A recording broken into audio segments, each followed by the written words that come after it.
right, FightHype.com. Happy to be joined here by the former WBA super flyweight champion of the world, looking to become two-time champion of the world, August 14th in Tulsa, Oklahoma on ESPN when he has his Trilogy, his third fight with Joshua Franco.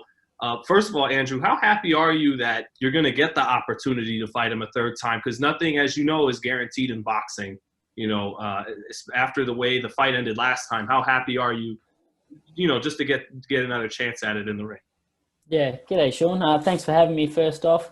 And yeah, I'm rapt that this fight is finally going to take place. It's been 9 months in between the two fights. So even though the rematch was ordered by the WBA, and it's a fight that the fans all want to see after the controversy in the second fight, when you're waiting that long and things keep getting pushed back, there is that worry in your mind that, something might get in the way of that fight and I'd miss that opportunity. So I'm grateful that that's not the case, and the fight's now only 2.5 weeks away, and I finally get my chance to get that belt back. And you fight on the same night as your brother Jason. How's that feel to be sharing a main event spot on ESPN with your brother? Yeah, it's awesome. We fought on the same card quite a lot early in our pro careers, but haven't done that for a few years now because... Well, the headline in America now as brothers. Yeah, that's right. So, first off, just to headline another show in America is another dream come true, a huge opportunity.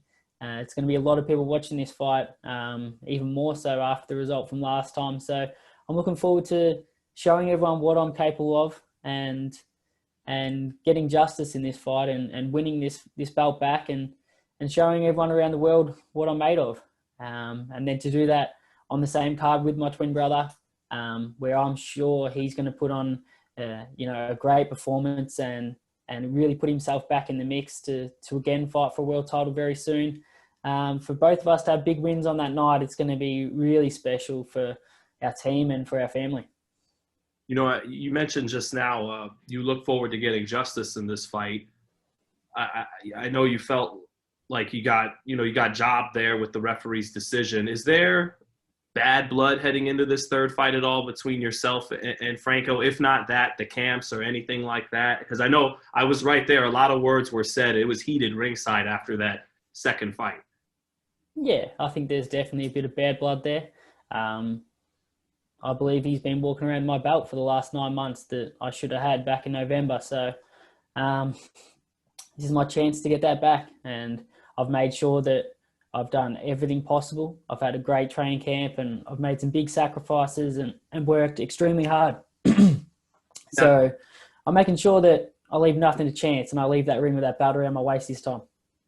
Just to go back again quickly to that second fight, were you able to watch it again, and are you convinced it was a punch you landed that closed his eye up? And that, did you, going back home from Australia after the night of the fight, did you rewatch it and catch the punch or anything like that? Yeah, I've watched it heaps of times. And I know 100% it was from a punch, and I know he knows that too. I'm sure that when he looks himself in the mirror, he knows that he doesn't deserve to be champion at the moment. So he's going to be very determined this fight. But I know that he knows there was no head clash. And you can watch the fight yourself. I've seen it in super slow motion. I've seen every different camera angle. At 1 minute 36 left in round one, there's a jab that I land. And if you watch it back, you'll see at the 1 minute 36 mark, I land a jab and he covers his eye and then he doesn't leave that hand from his face for maybe like 15 seconds. And that's the punch that done it. I remember it in the fight, landing that jab and then seeing his eye swell up immediately. You rarely see that in a championship fight. In the first round, a jab do that to an opponent's eye. Why do you think that was? Is it a way you throw your jab, Andrew, or does that happen when a guy's cutting a lot of weight? And do you think something like that happens again in this third fight? Yeah, I don't know what it was, but it's actually quite funny that exactly 12 months to the day before that is when I won that belt from a guy named Elton Dahari. And exactly the same thing happened in that fight. I shut his eye with the jab. And if you look back, they're both exactly the same. Their eyes completely shut.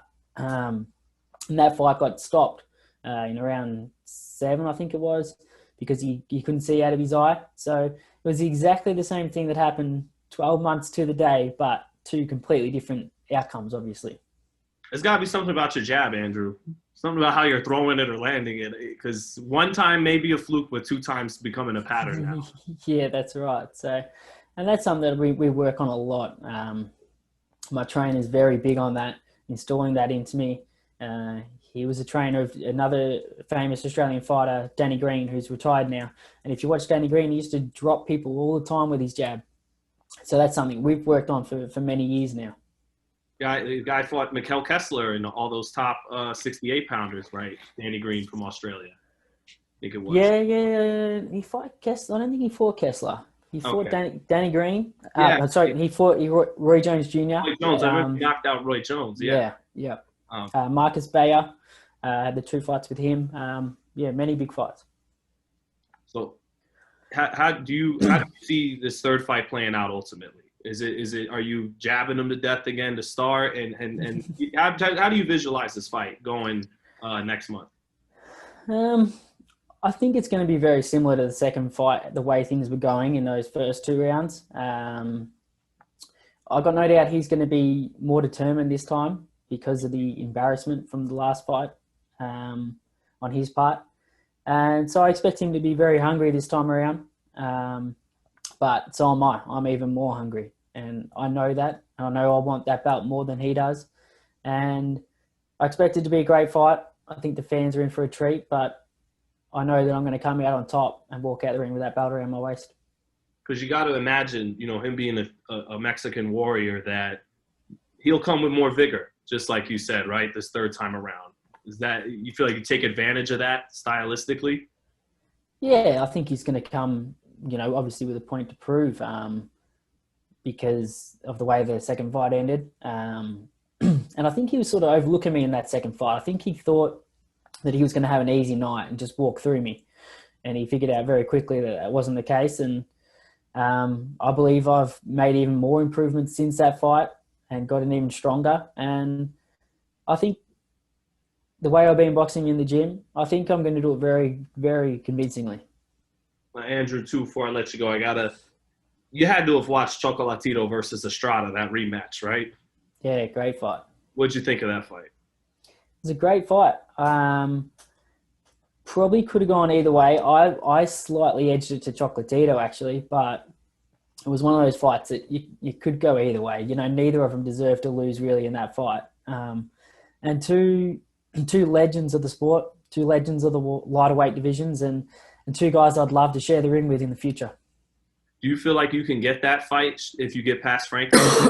That fight in 2022? Yeah, absolutely. Not looking past Franco at the moment, but that is definitely a fight that I want in the future.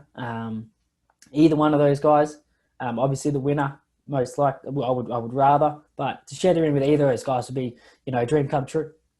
Are you fresher than the 2 of them at this stage? And would that give you a big boost in your chances of beating either guy? Yeah, I think I am. I think they've been in a lot of wars. Yeah, they have. And even though I'm 30 years old myself now, I don't feel 30. I still feel 22. And those guys, I think Chocolatito is 32 now. But been in many wars, been in the pro game for a long time now, and I think there's no doubt there's miles on his clock. Well, I know a lot of fans would love to see that fight. Just another thoughts before I let you go is your countryman, George Cambosos. Do you think he upsets Teofimo Lopez? Or if you don't want to make a pick, what's his real chances of pulling that off? It's hard to say. I just hope the fight goes ahead at this stage. Like there's a lot of things getting in the way of it at the moment. So I hope he gets the opportunity to have that fight. And I wish him all the best. I hope he pulls it off it'd be huge for Australian boxing. But so I got something in my throat. But there's no doubt that that's a very tough ask. Teofimo's a great fighter. But I wish him all the best. Yeah, are Australian fighters being underrated? You know, we got Tim Tszyu coming up. Yourself, your brother fought Inoue. You know, cambosos fighting the undisputed champ. Are Australian fighters a little underrated right now and on the rise? Yeah, I think so. I think we've got some great Australian fighters at the moment. And it just takes a couple of big wins for us to really put Australian boxing on the map and people to start taking notice. Well, thanks so much, brother, for your time. I know it's going to be a hell of a fight August 14th in Oklahoma on ESPN. Anything else you want to say to your fans in Australia and around the world in boxing before you get out of here, Andrew? Thanks for your time, mate. No, thank you everyone for your support. It's been amazing. Since that second fight, I've had so many people supporting me and just wanting to see me win this fight. So I hope to do you all proud. I'm going to leave everything in the ring and make sure I come home with that belt. And hopefully nothing happens that makes, you know, Bob Arum want to leave Oklahoma like he wanted to. Yeah, that's right. Hopefully they give us a fair shake and I'll get the job done. Thank you, Andrew. Thank you, mate. Thanks, brother.